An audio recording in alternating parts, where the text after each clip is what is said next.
Welcome back to episode 94 of the Guardian Project podcast. I'm your host, Andy, and how does that saying go? Those who swim in glass pools should not mimic those throwing stones? Oh my goodness. That was... Okay, it was a glass pool mimic. I workshopped this for too long. I thought it was pretty good. I think it's actually pretty good. It reminds me of, if you've ever seen the movie Boondock Saints, there's a bartender at the beginning that mixes up all of these idioms and stuff. So it begins with one idiom and ends with another. Kind of reminds me of that. Nice. Yeah. And hey, by the way, I'm your other host, Mike. And did you know that the Quandrix campus has the most impenetrable defenses of all of Strixhaven? I did not. You know what they say. Math is for blockers. Oh, that is really true. That's a really good one. Oh my gosh. Please listen carefully. And this is the podcast where we talk about all things Magic the Gathering. So we have a lot of stuff we're going to talk about before we get to our main topic this week. And most importantly, we got our lineup for 2021, starting out with Strixhaven. Not a big surprise. We already mentioned it. Preview season has kicked off, and the set's going to be out in just a couple of weeks. I'm very much looking forward to talking about this set. And as soon as the rest of the cards are previewed, we are going to do our kind of a set review. Yeah. And then along with that, Wizards of the Coast released their lineup of all the products for 2021. And next up in the release schedule, we have Modern Horizons 2 releasing June 11th. This is a supplemental product, so it's not part of a standard set or anything. It is going to have pre-release kits, which is and collector's boosters, which is the first time we've had something like this for a supplemental product. The pre-release kits, specifically Commander Legends, we have the collector's edition stuff. But we're also going to get set boosters here, and we're going to get the enemy fetch lands printed in regular booster packs in this set. That's what everybody has been asking for years. It's been years. It's been 84 years. Following that up, we have releasing on July 16th, the Dungeons & Dragons set Adventures in the Forgotten Realms. So this is actually going to be taking place of the core set this year, probably on par with the power level to a core set, but maybe turned up a notch. So they are... toting this as a set that has everything you love about Magic mixed with the tropes and the tools of D&D for a flavorful and mechanically unique experience for players. I am hoping that the party mechanic is coming back. I would assume, and it seems really fun. And yeah, so we still have more. There's still more. That's right. In the fourth quarter of the year, I guess fourth quarter of the year. We get to go back to the plane of Innistrad for 2 sets in a row. And the first one we're going to look at is Midnight Hunt. So that'll release September 17th and is most likely a werewolf-themed Innistrad set. So that's cool. Yeah, and then following that, we actually have Innistrad Crimson Vow. So this is releasing on November 19th, which is a date that I always associate with like Pokemon game releases, which is always just before my birthday. Okay. So it says Innistrad Crimson Vow is only a small bite, just a drop really of what to expect, which is the biggest vampire wedding in Innistrad history. So we're gonna get married. I don't know who, but I would assume Valderin and the Markov bloodlines, perhaps. What if this is a complete throw off and like the biggest wedding that's ever happened on Innistrad's only been like 15 people? This is just like a 17-person wedding. It's just like Thalia's wedding. It's Thalia and whoever Thalia likes at the time. Exactly. So that is what is coming this year. I don't know the size of the Midnight Hunt in Crimson Vow sets. I wonder if they are both going to be full-size large sets. I don't know if it's been clarified yet or if they're going to be 2 like partial size, similar to how we used to have sets, or be like big, small. Maybe these are 2 like small sets that would make 1 full-size set. I don't know.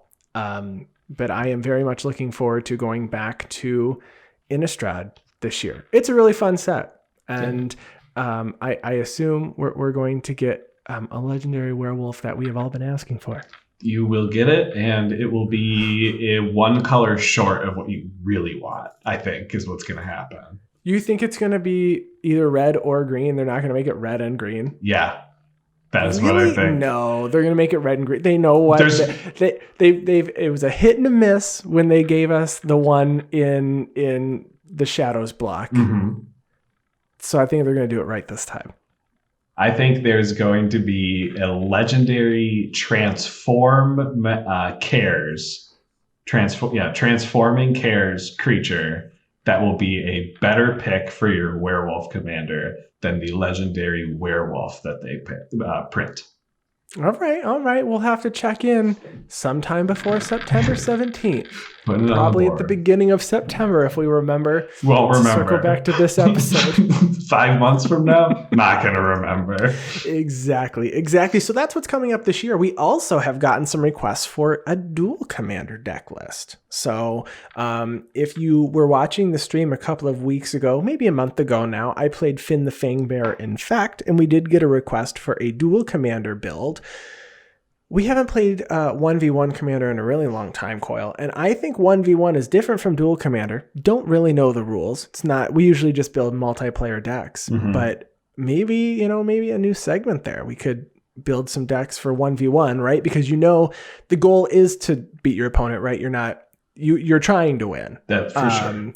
So, maybe lowering your curve, playing with cards that are better against a single person versus trying to keep an entire table at bay. So maybe something could be in the works for us, maybe streaming a game or two of 1v1 Commander. About 1 year ago, we were still in quarantine at this point, by the way. We were. I was getting pretty bored, and I found that the Spike Feeders were streaming at lunchtime doing some Canadian Highlander, which is a 1v1 commander format. And so I guess I watched a little bit of this. So it must be very different because in Canadian Highlander, you can use the Power 9 and everything. Well, there's a point system with Canadian Highlander. Yeah, exactly. So maybe we can discover all of the different 1v1 commander formats. Let's smash them all together and call it a day. Smash them all together? Does that mean we can play 3 copies of every card in our deck? No, I think the one rule we have to stick to is still a singleton of 100 cards. Dang it. Well, I have been a little bit more busy this last week in terms of what I do between the hours of midnight and 3 a.m. Oh, yes? And I've been jamming some more Commander games, both on our Discord and with some people from the MTG Lexicon Discord. So that's been a lot of fun, and it has spurred my deck creation habits as well. And I actually have been brewing up a few new decks. Osgear, the new Boros commander, I already brewed up a nice mill deck with him. That's pretty fun. That's on my Archidect. People can go and playtest if you want to. They can go infinite on like turn 4 or 5 and win the game, which is pretty crazy. But in Boros? In this Boros. Economy? I know. It's really cool. And then I have a Sultai All-Stars deck that I started putting together that I'm really excited to put together in person because Sultai is best colors. You're an all-star. Get your game on. I didn't have a better title for it because like Sultai, like I was trying to turn the word Sultai into the word star, and it just kept seeming like I was just mumbling my words all the time. You have the S, the T, the A, but there's no R. I don't know how you do that. Like if you take the word all and the word star and put it together, I feel like you get Sultai. There's no U. You don't know. You don't know. Well, I'm excited to see that deck, and maybe we'll play it on stream, or you can jam it with us, maybe by picking up some games with us in our Discord. We do have a patron-only channel in our Discord. And if you would like to support us, you can head to patreon.com/guardianprojectpod. Donate for any dollar amount. We are working on getting some new swag. It has not been finalized yet, but you can stay tuned and we'll have updates real soon. Yeah. And if you're looking for another way to support the podcast, whatever you are listening to the podcast on currently, if you could subscribe, follow, like, leave a comment. We've been getting a lot of comments on our YouTube videos with our Commander gameplay, which have been really cool. A lot of good interaction with the community. So make sure to leave those comments. We read them and we respond. And we appreciate all the support. Yes. Coyle, what are we talking about this week? This week, we're going down memory lane, and we are looking at, I guess, the ruins that we left in our wake. These are all of the decks that we have taken apart for one reason or another, and we're going to talk about why we took them apart and maybe what they've turned into since then. Yeah. All right. Well, let's I don't know. Let's tear it down. Okay.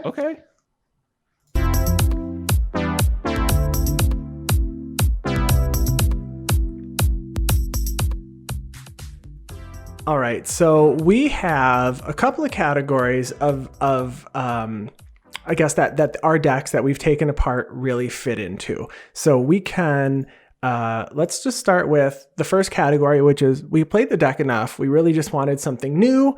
There was nothing wrong with this commander. It just, we'd played it a lot.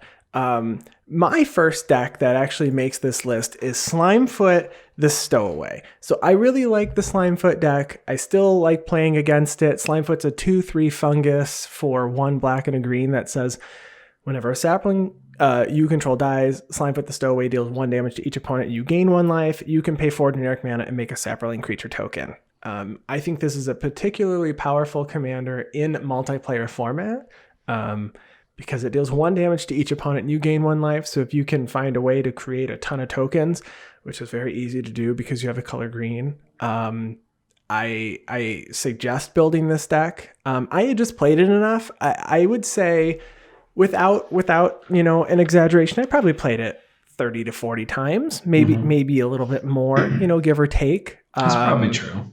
Yeah. I wouldn't say I played it, 100 times or anything, but I think I played it enough I got a good feel of it. I probably cast each card at least once. I don't know if there's any cards that were in that deck that I didn't get to play that were specific to Slimefoot. So, that was my first deck. I'll be honest, I took most of my decks apart last year that are on this list. There's a couple that came apart a long time ago. But I've been learning more and more that it's difficult to have this many decks and feel like I actually get to play them, especially when I have some cards that fit really well, between a lot of my decks. So Slimefoot, it was one of my, it's the first one I'm talking about that got the boot.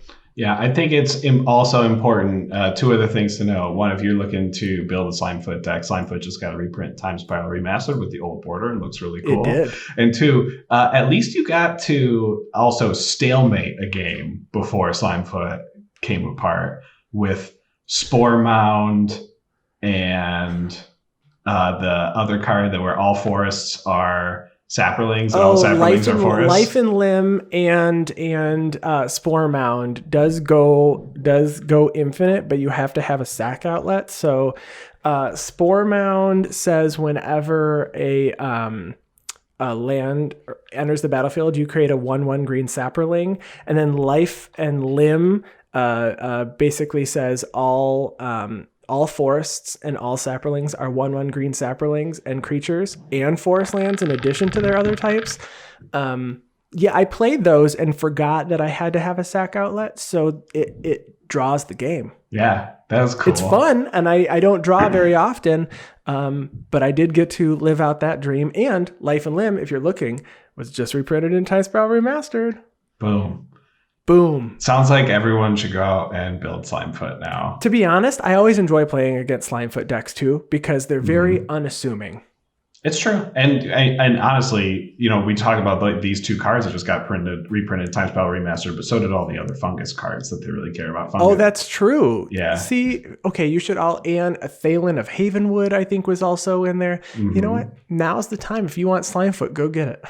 Go be a fun guy and go be a fun guy. Play some Slimefoot. Okay, next on the list is actually kind of a twofer because these two have never actually existed at the same time for me.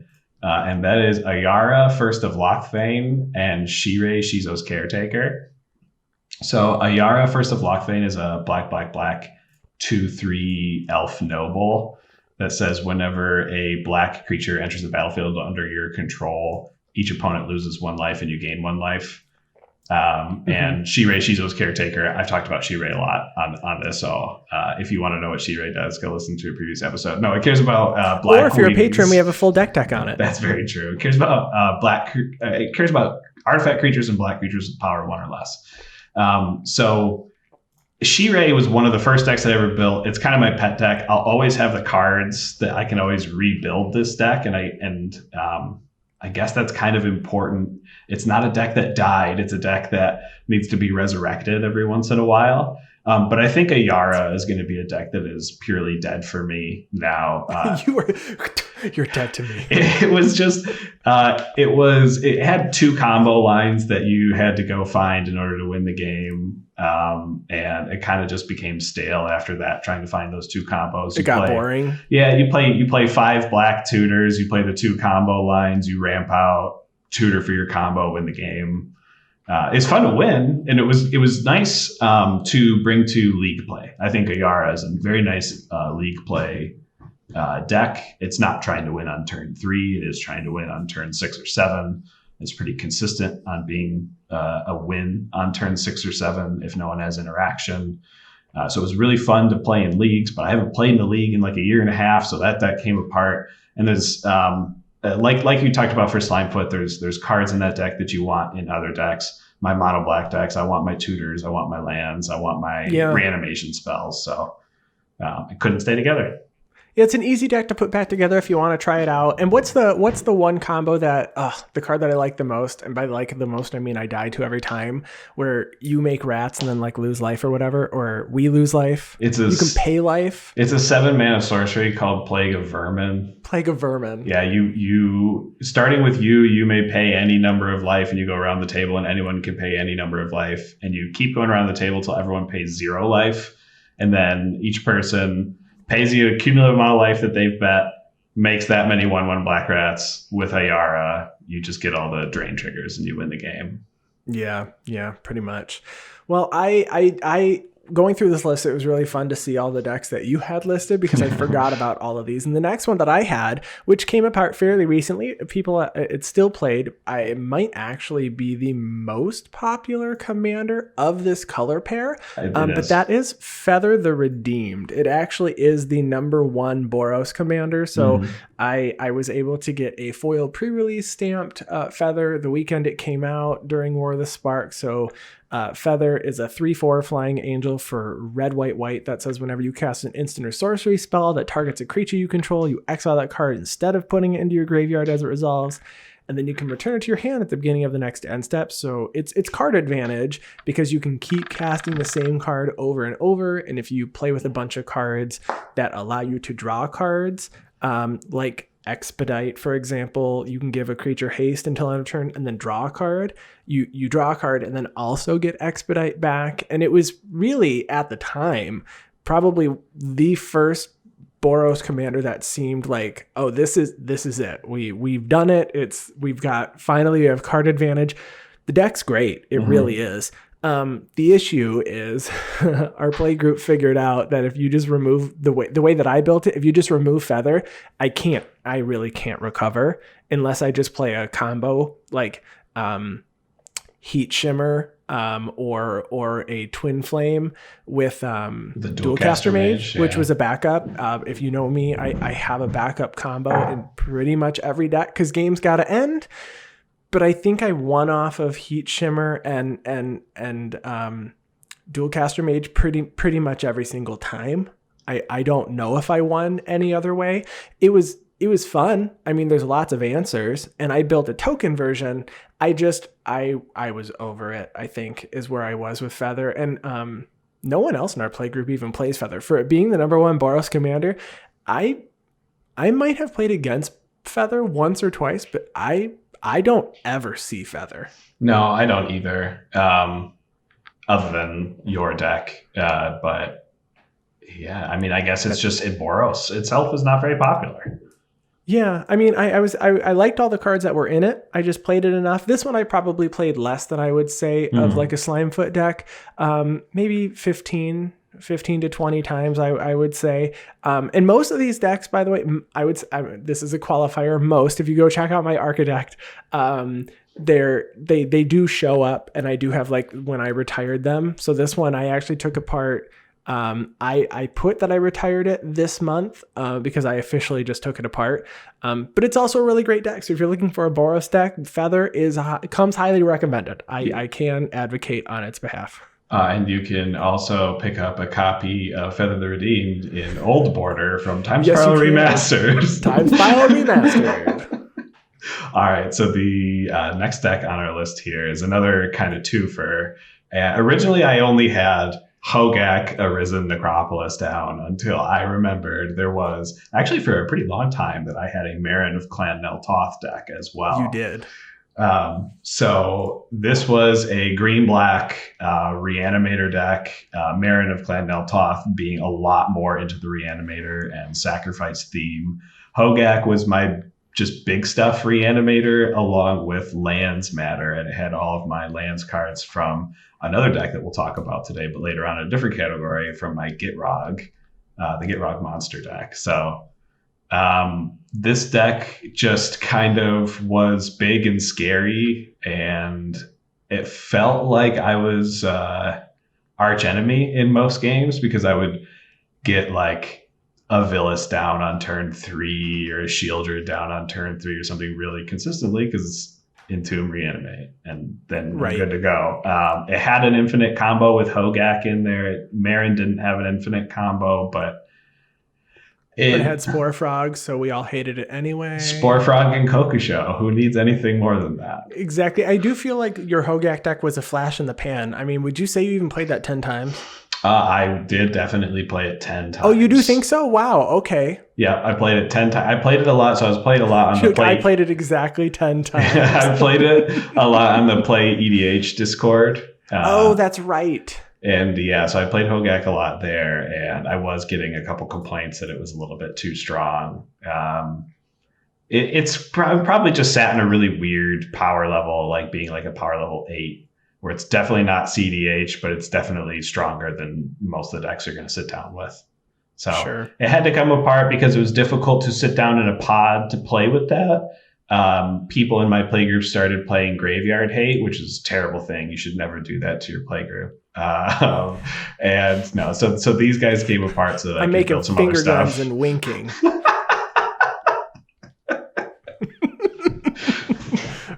Rip. Oh, wait, that's rest in peace. Yeah, that'll do it. I love it. So I have another Golgari deck here, another black-green deck. This is my Hapatra Vizier of Poisons deck. This deck was really fun. I actually really liked this deck, playing with a lot of -1/-1 counters, and then making green snakes with Death Touch. So it was a tokens deck. I do think that I have strayed away from making a token deck with all of my decks. For a long time, it was my main decks I was playing was Hapatra and the Locust God, even Selesnya tokens with Tulsimir Friend of Wolves. Slimefoot. This deck another one that we'll talk about later, but this deck was a lot of fun. It played with cards like Sashiro the Anointed, which gives snakes +2/+2 when they deal damage to a player. I can draw a card. I did add Yawgmoth Ram Physician, and I think I cast it once or twice. It never really did anything because everybody removed it, which is totally fair. And I got to add Vraska Swarm's Eminence from War of the Spark. So I mean, this deck wasn't taken apart too long ago. I took it apart in October of 2020. So at the time of recording this episode, it was about 6 months ago now. I think it was a really good deck. I think that it was fair, but sometimes it could get out of control. I did run Grave Pact, and sometimes if I had 6 or 7 snakes, it did feel too much control, like I was controlling the board too much. And then I did run Defense of the Heart to be able to grab, combo pieces, like a Crater Hoof if I have a bunch of snakes. But I also ran Micaeus and Triskelion as the backup combo here. Mm-hmm. I won with that a few times. I just think it was really consistent. It's a consistent deck. I had just played it a lot and wanted something new. Yeah, I think Hepatra is the best -1/-1 counter commander there is. So if you're still looking to make -1/-1 counter, between the two of us, I have Scorpion God and you have Hepatra. And I'll say Hepatra's better. You should build Hepatra if you're looking to build a -1/-1 counter. I know deck. folks were asking for a Jund -1 counter, -1/-1 counter commander because you can play both, which would be really fun. I don't know if that's in the spirit of -1 counters right now. But I like them. And I agree. I think Hepatra is probably the one that's a bit more, consistent because it just does a lot on the face of the card. Mm-hmm. Mm-hmm. Yeah. No, you're right. Okay, so the next deck we're going to talk about is one of mine. Actually, this is my first Grixis deck. Or no, it's not my first Grixis deck. I lied. This is what my first Grixis deck turned into. This is Nekusar the Mind Razor. So this was my Wheels deck. This was all about getting enchantments down that dealt damage to my opponents every time they discarded cards, and other creatures and enchantments that made it so whenever my opponents drew cards, they took extra damage. And the goal was to wheel, 3 or 4 times with Nekusar and an enchantment out and kill the board. It was originally a pretty inconsistent deck until I started putting money into the mana base. And then it became a very, very strong deck and ended up being what drove me to build my Grixis mana base for CEDH. So because of my Nekusar deck and me trying to wheel 5 times in a turn to kill everyone, drove me to have a good commander deck that I have today. So exactly. I remember playing against that a lot, and it was we have to remove Nekusar, or we have to counter the next 2 spells Coil's going to cast. I mean, I do remember that.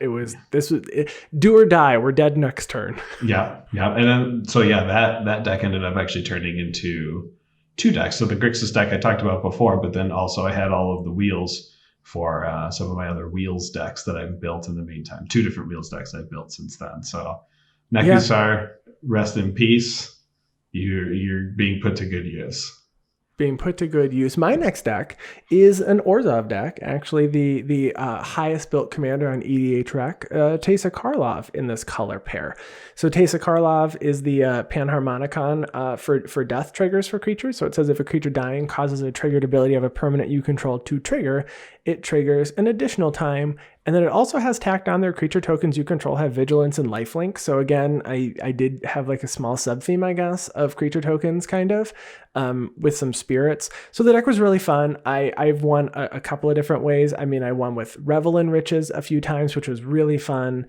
Divine Visitation was in this deck, so I was able to wipe the board, and I was able to rebuild a bit quicker. Again, I was running cards like Dictate of Erebos and Grave Pact here, so in some cases I think that it might have been a little difficult to play against. But I did play with I got to add the Mothra Supersonic Queen card, or I guess better known as Luminous Broodmoth from Ikoria, because creatures I control without flying would return to the battlefield. So that was kind of cool because I could reuse them a couple times. Really, really fun deck. I mean, it was great. I don't know if Orzov is my style of playing just play the card and let the creature die and hopefully just bring it back. Like reanimation is really cool. I think that the way that Teysa wants to play though, it's too all in on that. And maybe that wasn't the reason that I played it, or still have it together today. I like pointing back at this deck and one interaction that it had with me as the starting point of you building your Rakdos CEDH deck when you Dance of the Dead, my World Gorger Dragon in a game in our LGS. This day. So we're sitting at our LGS. Okay, quick story aside. We're sitting at our LGS and someone was talking about the World Order Dragon combo. And I had Animate Dead in my hand, but I didn't really know how it worked. And so I go, oh, wait, what's that combo again? And Coyle explains the entire combo. This is on my turn. Explains the entire combo. And I go, oh, okay, Animate Dead World Order Dragon. Yeah. We all just burst out laughing. Yeah. I was like, are you serious right now? And there was no way to remove it from the graveyard at the time. I know that everybody was trying to figure that out. I did end up winning that game. That was very fun. Yeah. And now you have that combo in your Rakdos. And now deck. I moved it to my Lysolda Rakdos deck, and it's very, very fun. But Teysa Karlov was a lot of fun when I played it. If you're looking for an Orzov deck, this is a really good one, but you probably already know that because it's the top Orzov deck.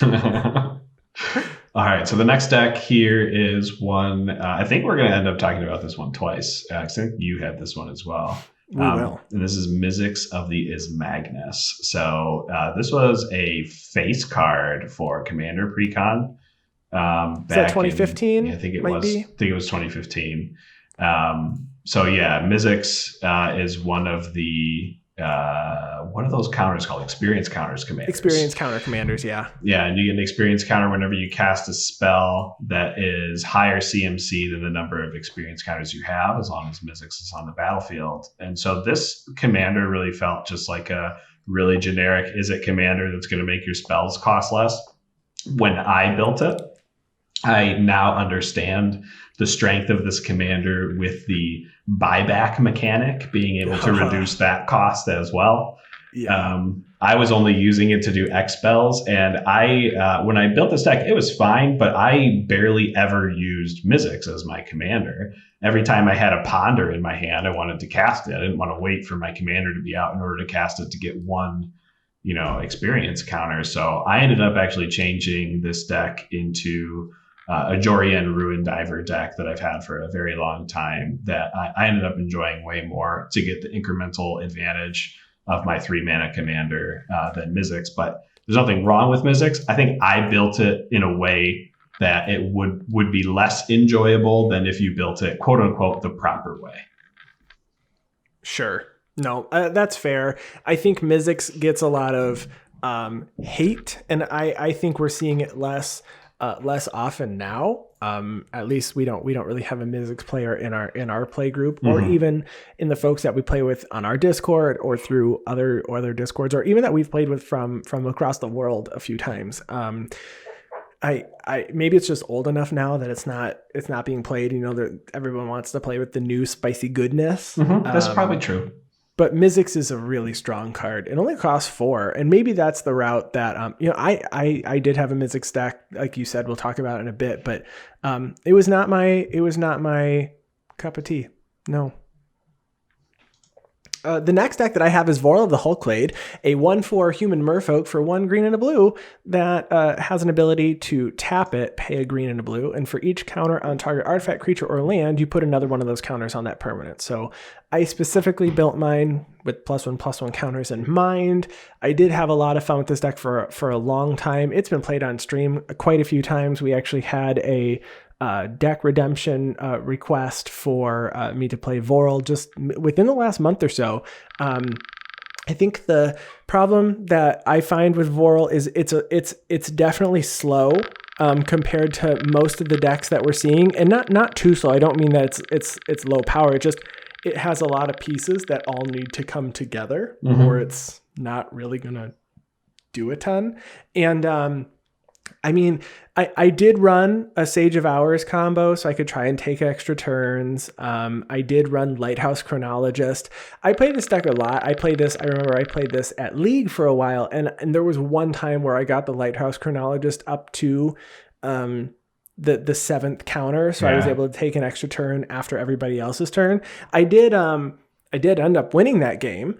It was a lot of fun. I think I had played it enough, and I wanted to do something else with all the cards. I was running, I had Sylvan Library, I had a Worldly Tutor in here. I was running Carpet of Flowers, which I now have moved into a more competitive deck. It was one of those hit or miss cards. If you're not playing against an opponent with islands, is it worth playing?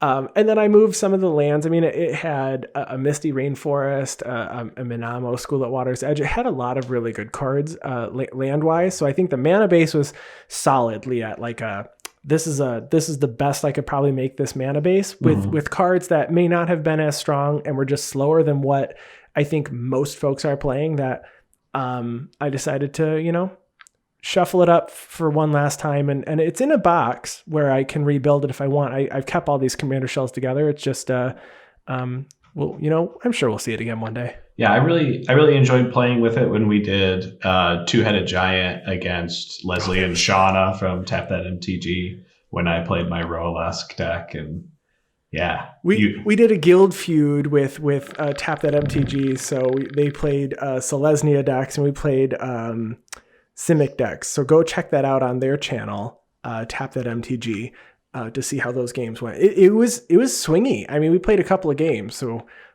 those were a lot of fun. I remember playing Awakening at V2 Ghazi just as a spite to try to kill the Selesnya players with their own their own tree. Yeah, with their own tree. Oh. Hey, speaking of giant green things, this next deck is a deck that I built from scratch that I was really proud of, and that's my Ghalta Primal Hunger deck. This was the first deck that introduced me to the fact that you do not have to play 37 lands in every single one of your decks, and you can play a lot less. And that's what I really liked about this. So Ghalta Primal Hunger is a 12 mana, 12/12 trample dinosaur that costs X less, where X is the total amount of power amongst creatures you control. So this deck was mono green mana dorks.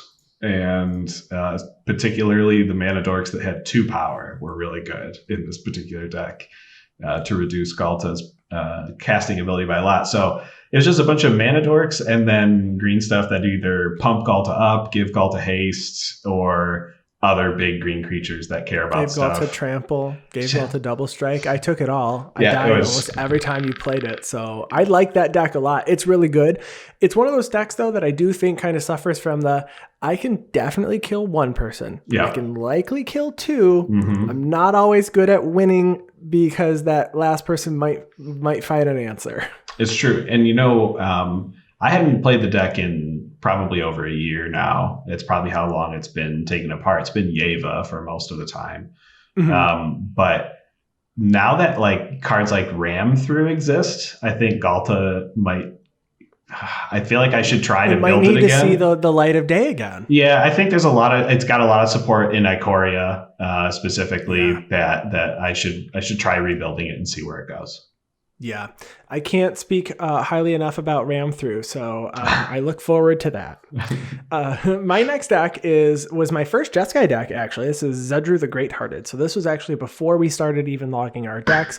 This deck probably came apart, I would say at this point, a good at least 3 years ago now. I mean, this was the go-to deck. I played this really the most, and then it was one of those slower decks. It really extended the game unless you found your actual win conditions, like an Illusions of Grandeur, to give it away and then have your opponent lose 20 life, or you give away oh gosh, I can't even think of the card name where you give it away, you don't pay the cumulative, or you don't pay for it, and then they exile their library. Shoot, I can't remember. But Zedru's a really fun card that says at the beginning of your upkeep, you gain X life and draw X cards, where X is the number of permanents you own that your opponents control.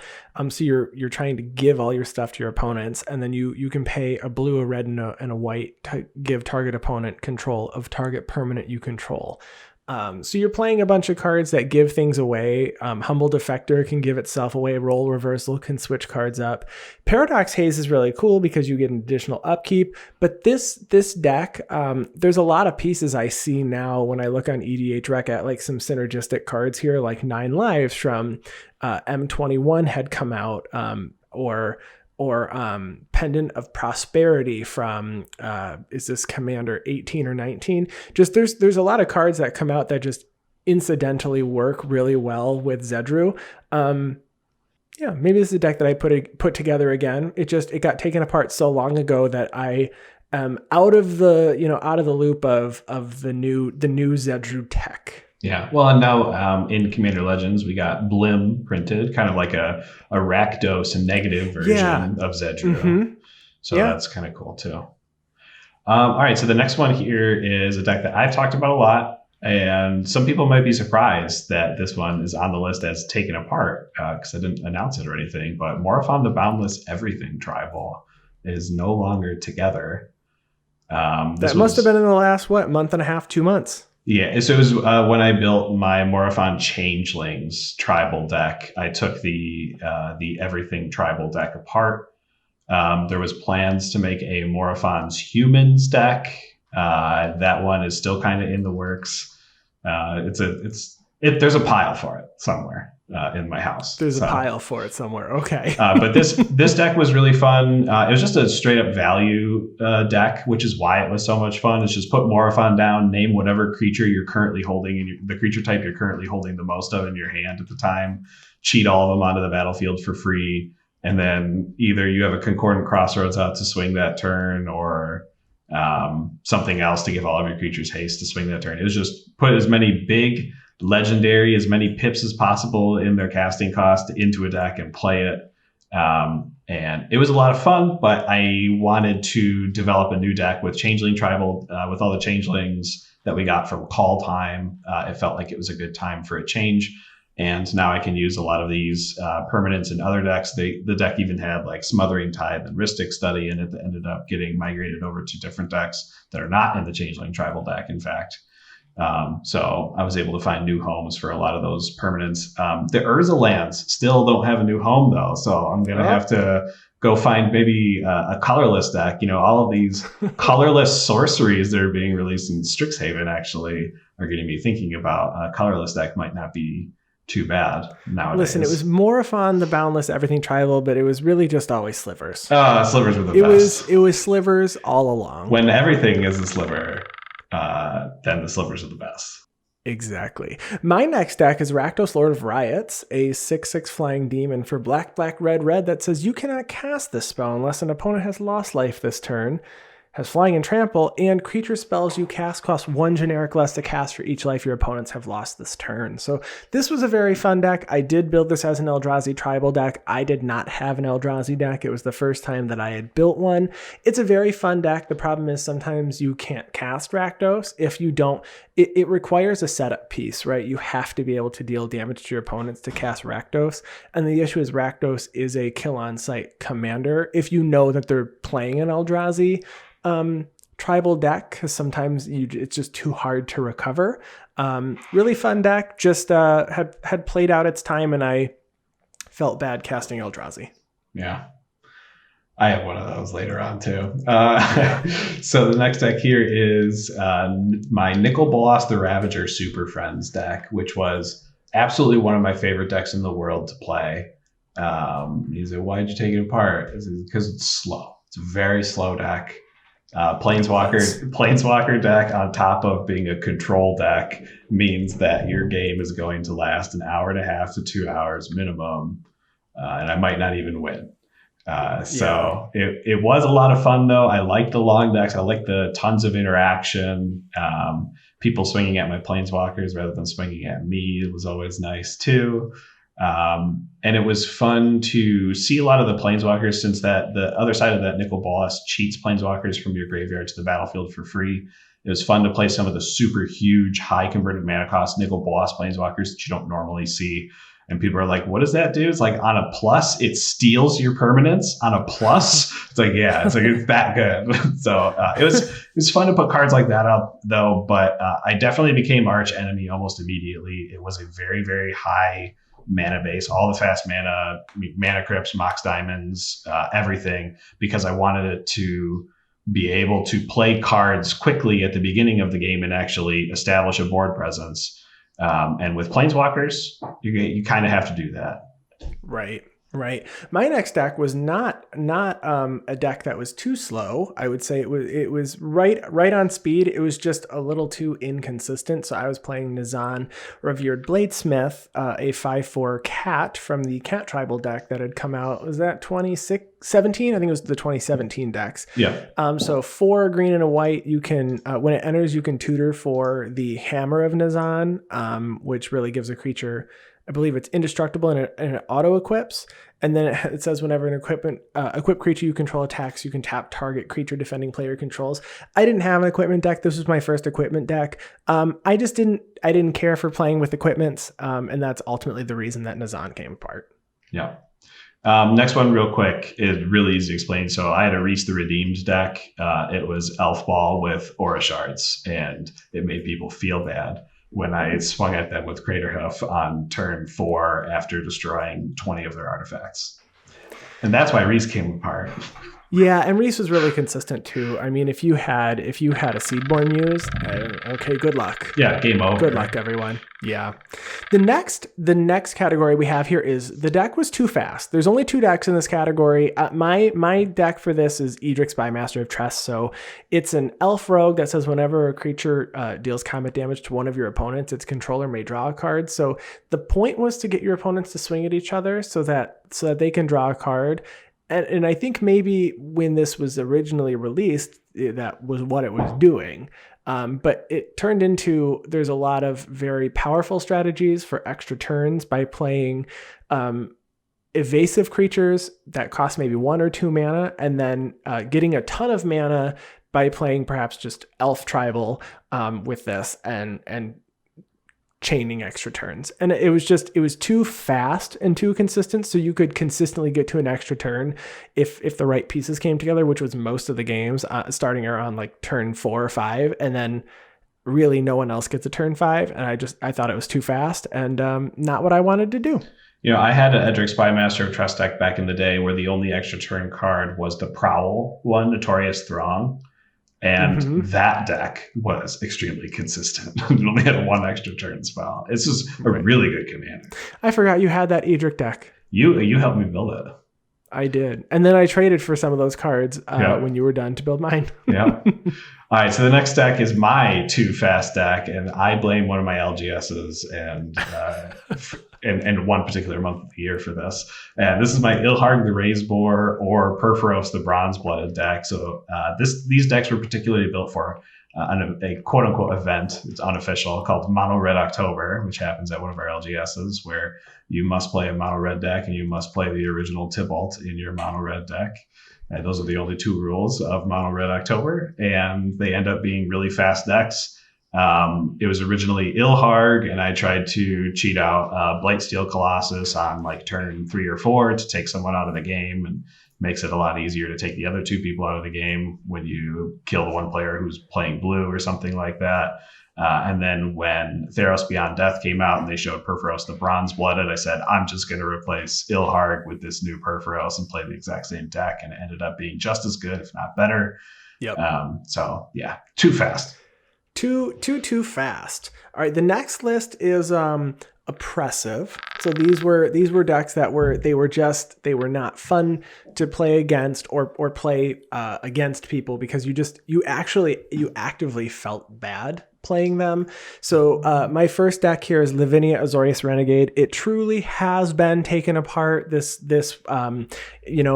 you listen to Magic with Zuby, he was very proud of this deck. I do think it's a very fun deck. Being a control player, it is very fun if you are in a meta that wants to play a highly competitive, long, grindy game. Lavinia Azorius Renegade is a great deck. I was playing a Knowledge Pool lock deck. So Knowledge Pool basically says whenever a player casts a spell from their hand, they exile it, and then they can cast a card that was exiled with Knowledge Pool. So there's like everybody exiles cards when it comes into play. And because of Lavinia, its ability that says whenever an opponent casts a spell, if no mana was spent to cast it, you counter it. Knowledge Pool is exchanging it and casting the other one for free. So really they can't cast spells anymore. And then you're digging to just a win con, and it's not fun, and you're taxing and countering and staxing, and it has a play style, it has a place for it, and that's probably in a CEDH meta where you are building it for that exact reason, and people know what they're going in against. But at like just a casual Sunday afternoon playing with friends game, this really was not what I wanted to be doing. Right. Felt actually bad. I'm glad it felt bad because I hated that deck. Probably just as much as you hated this next deck I'm going to talk about, which is my original build of Morphon the Boundless, which was Eldrazi Tribal. So I didn't explain what Morphon the Boundless did earlier, but when it enters the battlefield, you name a creature type, and then creature spells of that type cost Wooburg, white, blue, black, red, green, less to cast. And you might think, why would you do Eldrazi? Eldrazi just costs colorless mana. Some of them don't. Some of them actually have real color pips in them. We'll reduce those. But we also are going to play Fist of the Suns in this particular deck list to make it so that, and Joda, Eternal Archmage, to make it so that we can cast Wooburg instead of the normal casting cost of our spells, and then they cost Wooburg less because of Morphon. So we're going to cast 0 mana for all of our Eldrazi, get a Concordant Crossroads out there, swing at people, make sure they don't have permanents. And to make sure people don't have permanence part is what made the deck feel bad. And it was an extremely consistent mana base for what that deck was. Right. It is ridiculous how many times I was able to assemble Tron in a commander deck. Right, exactly. My next deck here, speeding it up because we're not going to make it through our list if we don't. Narset Enlightened Master, first strike hexproof, and whenever Narset attacks, you exile the top 4 cards of your library until end of turn. You can cast those cards without paying their mana cost. I was playing an extra turn deck, and it was not fun. It was very consistent, or extra combats, and that was really fun too. Honestly, I think if this came back out now, it wouldn't be as bad as it was before. I think now that the commander, meta in general has evolved, I don't know if Narset is that bad, but I haven't played it in a long time, and it is on the salt scale on EDH Rec, so that might not have changed. Yeah, no, it's probably better now with how power creep has been happening. So yeah, you're probably right. All right, so I had built 2 different versions of Kenrith the Return King. One of them focused around Smothering Tithe and Wheels and Treasure Winds, and the other one focused around Monarch. And both of them ended up being just Kenrith the Return King is a really good commander, and it doesn't matter what deck you build around him, he's really good. And that was the problem with those decks. Exactly. It didn't matter what way you actually built it. It was just extremely consistent, and it did what it was supposed to do. Every game. It did not matter, even if we targeted Kenrith 6 times. It did not matter. Nope. The other cards still did what they were supposed to do. Yep. Absolutely true. The next deck that I had was actually Kess Dissident Mage. So I built a deck. We were playing at a league. I did not build full CEDH. I was just building some consistency into my deck. I think here it was too much to think about for me. Just the way that it was happening. And then I was constantly, you just have a lot of answers in Grixis. So Kess is a 3/4 flying human wizard for 1, and then blue, black, red that says during each of your turns, you can cast an instant or sorcery card from your graveyard. If a card cast this way will be put into your graveyard, exile it instead. So you can get some extra value from the instants and sorceries that you've already used. That's huge. Kess is probably one of the more well-known Grixis commanders. It's really great in competitive Magic.